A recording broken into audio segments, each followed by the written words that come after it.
Hi, this is Keith Weaver with the Top Executive Strategy Podcast, where CEOs, COOs, and business owners share strategies for success.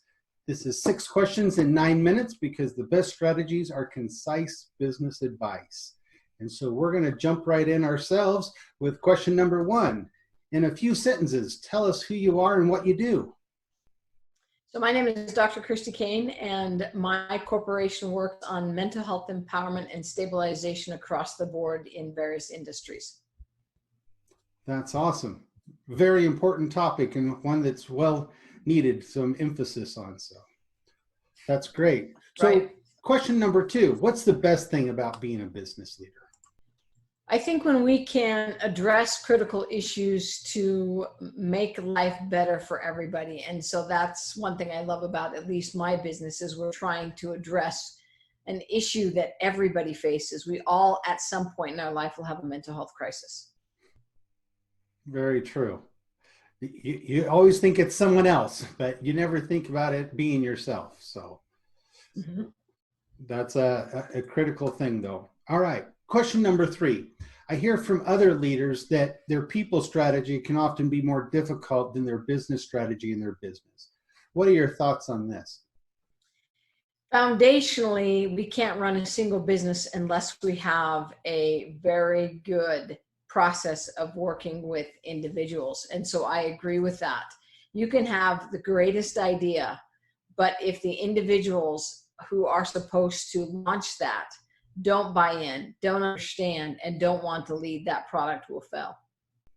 You have to have great buy-in to make that implementation, like you said.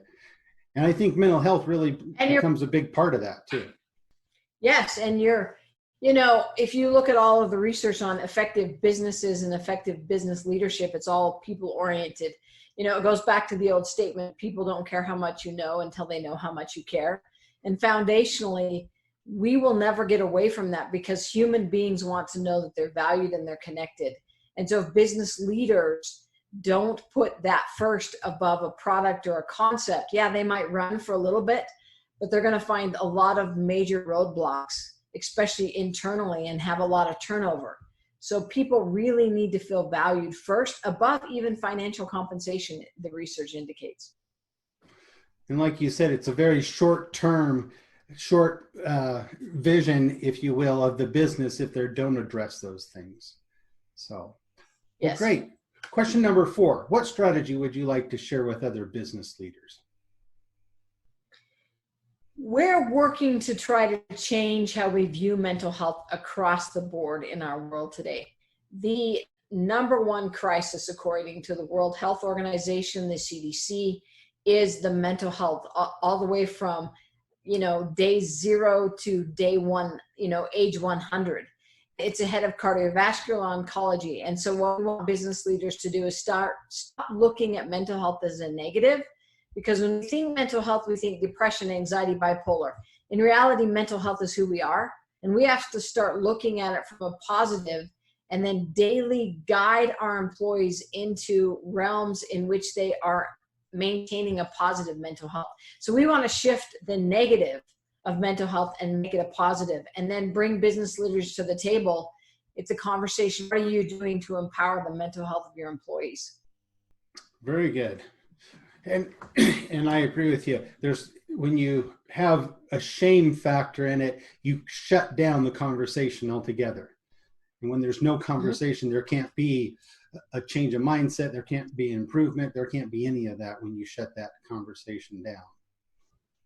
So no, and we're trending towards pushing it to everybody else's responsibility. We make it the school system's responsibility. We make it the hospitals. We make it, everybody's butt. And the business leaders are extremely impactful in stabilizing families as they stabilize their employees. And there's so much that businesses could do at a minimal cost. And if they looked at the statistics that indicate when they implement on-site mental health processes, they actually decrease their absentee rates, their presenteeism issues, and far more effective. So their bottom line benefits from a mental health engagement process within a corporation. That's awesome. A lot of good research, it sounds like, and statistics out there to support it, which is, Mm-hmm. crucial. So, well, great. Mm-hmm. So question number 5, what other successful business owners, CEOs would you like to acknowledge or you think would be good on a podcast? I think because I deal in the mental health industry, I would be looking at individuals that are seeking to change within that area, just because it is. As a matter of fact, last year in the United States alone, it was over like $800 billion cost to us as a society and to businesses. It is the number one cost to our society, is the mental health and the social dynamic issues that comes with that.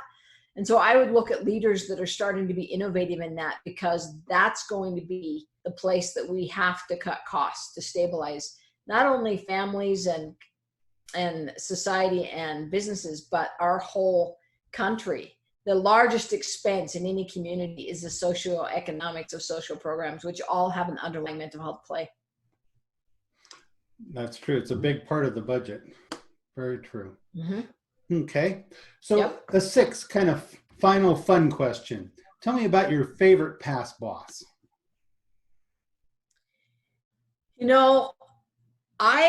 My favorite bosses are those who allow you to grow and develop and see your potential. They kind of get out of the way. They give you the channel and then allow you to shine. I always tell any of my employees that are working for me, you're seeking to create the next leader. You're looking for the person who can take a job so that you can move and do other things. And so my favorite leaders are those who don't micromanage, but allow you to, hey, this is what we need done. Now go figure it out. That's very good. I have several therapist friends that will always say they're working themselves out of a job, kind of a thing, and kind of the same idea, Yes. working that job out so that the next generation or the next person can fill that, so to speak. Yes. So that's Yep. awesome. Well, it's been great having you on. I really appreciate it. And before we leave, can you tell people how they can get a hold of you? So they can reach me at my cell phone number is 801-735-5971. And then they can go to our website, which is drchristykane.com or 360focusmentalhealth.com. Awesome. Again, thank you so much for being on. And this is Keith Weir with Top Executive Strategy Podcast. And for more insights, you can follow us on iTunes, at Weaver Business Coaching, or on LinkedIn. And we wish you the best success.